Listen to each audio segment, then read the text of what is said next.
अभी तो गेहूं की कटाई के लग रहे होंगे।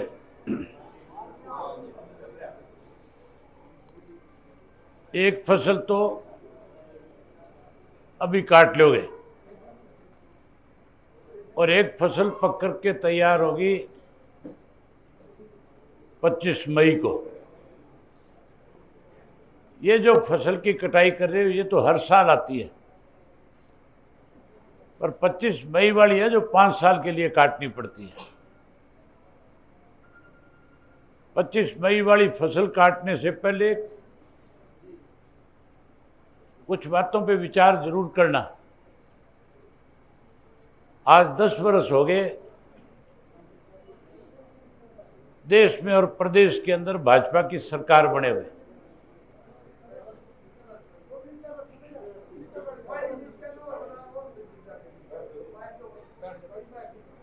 इन 10 वर्षों में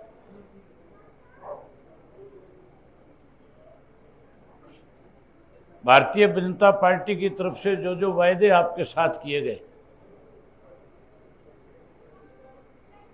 उनमें से एक भी वायदा पूरा नहीं हुआ जो बड़े वायदे किए थे। अब नए सिरे से मोदी जी कहते हैं कि मोदी की गारंटी के नाम पे वोट दे दो। ये नहीं बता रहे गारंटी किस बात की है, ना तो ये बता रहे भी 10 साल में आपसे जो वायदे किए वो पूरे कर दिए, या 10 साल में कौन कौन से ऐसे काम किए जिससे आपको फायदा मिला, ना ये बता रहे कि अगले 5 साल में हमने क्या करना है। अब तो एक ही बात कहते हैं, 2047 में विकसित भारत बनाना है। पीछे मोदी जी ने 3 बड़े वायदे किए थे।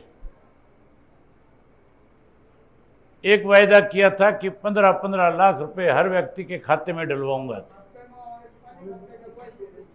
कांग्रेस के राज में जो पैसा लूट करके विदेशों में ले गए हैं उसको वापस लाऊंगा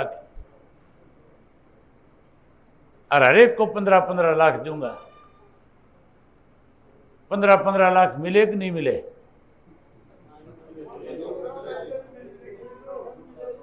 एक पैसा भी नहीं मिला। वायदा बहुत बड़ा था, लोगों को बहुत विश्वास था पैसा लेगा देगा, पर धोखा किया।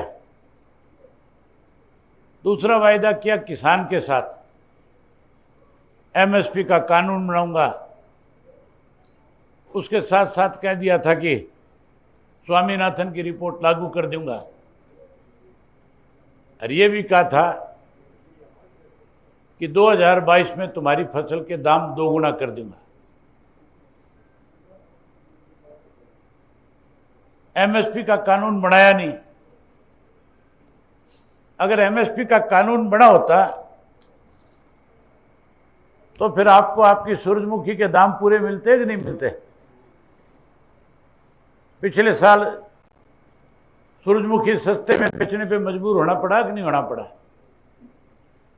कितनी लड़ाई लड़ी, मंडियों के ताले लगाए, सब कुछ किया, उसके बावजूद भी सरकार ने एमएसपी पे सूरजमुखी नहीं खरीदी। 3 काले कानून बना दिए थे जिसको लेकर के किसानों ने 13 महीने लड़ाई लड़ी। पंजाब, हरियाणा, राजस्थान, मध्य प्रदेश, उत्तर प्रदेश, यहाँ के किसानों को 13 महीने तक जहाँ आंदोलन चलाया, वहीं 750 से ज़्यादा किसानों ने शहादत देने का काम किया। एक समय ऐसा भी आया जब मैं टीकरी के बॉर्डर पे गया तो मेरे से भी मांग करी गई कि तू विधानसभा से इस्तीफा दे करके हमारी लड़ाई लड़। और मैंने उसी दिन फैसला कर लिया था कि 26 जनवरी तक काले कानून अगर खत्म नहीं होंगे तो 27 को इस्तीफा दे करके किसानों के बीच आकर के बैठ जाऊंगा। मैंने अपने वायदे के मुताबिक 27 तारीख को जाकर के विधानसभा से इस्तीफा देके किसानों के साथ आकर के बैठ गया था। इस्तीफा दिया था कि नहीं दिया था आप लोगों के लिए?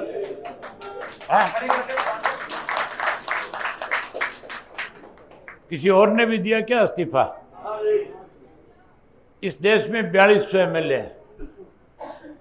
इस देश में 900 से ज़्यादा मेंबर पार्लियामेंट हैं, राज्यसभा और लोकसभा के मिला के। इस्तीफा देने के बजाय पीठ दिखा गए। मैं जब इस्तीफा देने जा रहा था, मुझे फोन कर करके कह रहे थे तेरे इस्तीफे देने से किसान आंदोलन मजबूत नहीं होगा, काले कानून वापस नहीं होंगे।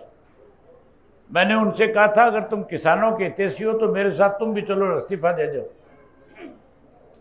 पर इस्तीफा नहीं दिया, केवल अखबारों में बयान दिए। तीसरा, मोदी ने एक काम और किया था, वायदा किया था और कहा था 2 करोड़ बच्चों को हर साल नौकरी दूंगा, रोजगार दूंगा। अब तक 20 करोड़ को नौकरी मिलनी चाहिए थी, 10 साल हो गए। तुम्हारे गांव का कोई नौकरी लगा क्या? नौकरी तो नहीं लगे, नौकरी तो नहीं लगे, लेकिन बेरोजगारी से और सरकार से भरोसा उठने की वजह से हर गांव से सैकड़ों बच्चे विदेश चले गए। आपके गांव से भी गए कि नहीं गए विदेश में? बहुत सारे बच्चे गए, जमीन बेचते हैं, माँ बाप को मजबूर करते हैं, डोंकी से विदेश जाते हैं, बहुत परेशान होते हैं। बहुत सारे चले गए, बहुत सारे लाइन में खड़े हैं। एक भी वायदा मोदी ने पूरा नहीं किया। इस देश में, प्रदेश में अगर किसी ने वायदे पूरे किए तो उस शख्स का नाम चौधरी देवीलाल था। आप याद करो, चौधरी देवीलाल ने एक वायदा किया था आपसे कि 100 रुपये पेंशन दूंगा। पेंशन मिली कि नहीं मिली? ऐसा इंतजाम कर दिया बुजुर्गों का, 100 रुपये वाली पेंशन 3000 होगी, 100 रुपये वाली 3000 होगी। और ये मान के चलो हर साल बढ़ेगी, इसको कोई कम नहीं कर सकता, कोई काट नहीं सकता। जो पेंशन काट देगा उसकी रांद काट देंगे लोग।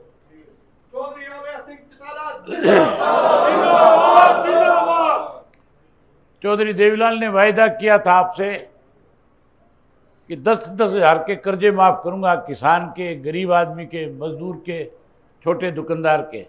हुए कि नहीं हुए कर्जे माफ? हो गए थे ना कर्जे माफ। चौधरी देवीलाल ने वायदा किया था गरीब की बेटी की शादी में कन्यादान के रूप में 5100 रुपये दूंगा। मिलते हैं कि नहीं मिलते हैं? अब और बढ़ गए।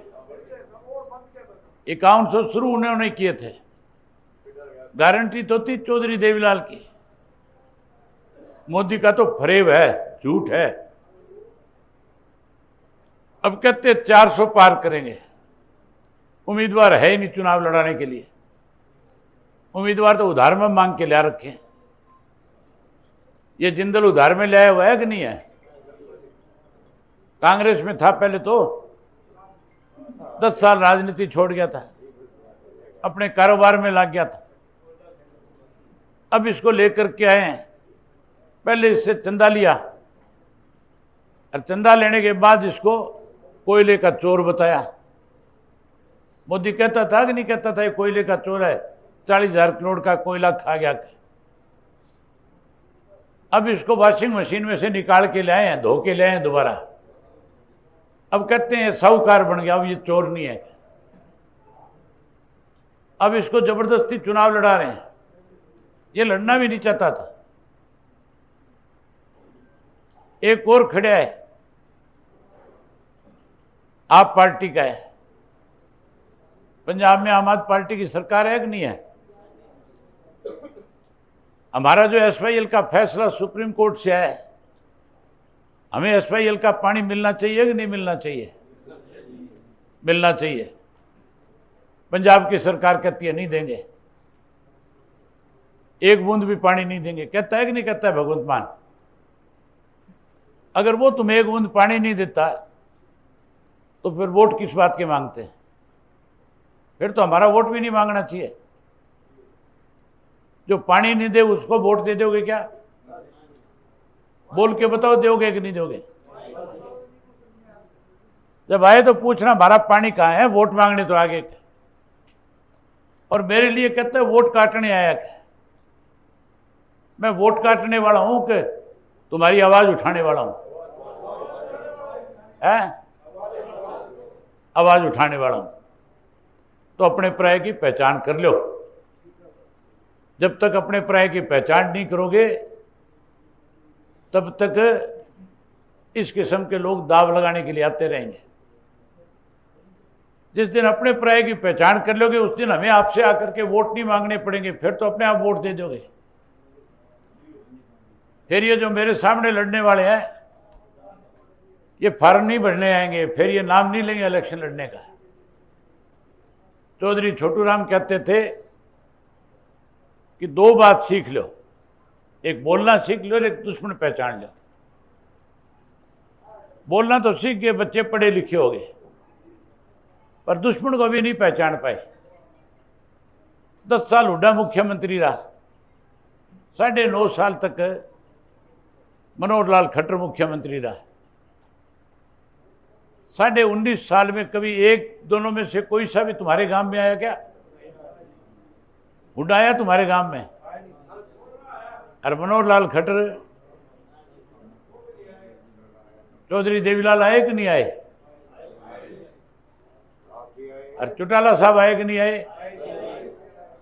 मैं भी आया हूं तुम्हारे पास।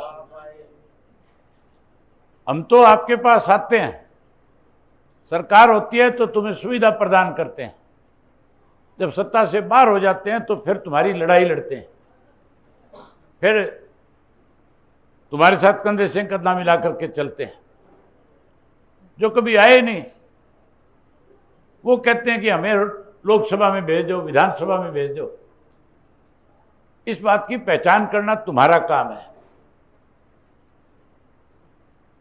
अब ये बताओ कि मैं जो आया हूं आपके पास वोट मांगने के लिए, मुझे आप अपना मानते हो कि नहीं मानते हो? तो फिर वोट मुझे दोगे कि किसी और को दोगे? मुझे दोगे तो मेरे साथ हाथ खड़े करो कि वोट देंगे।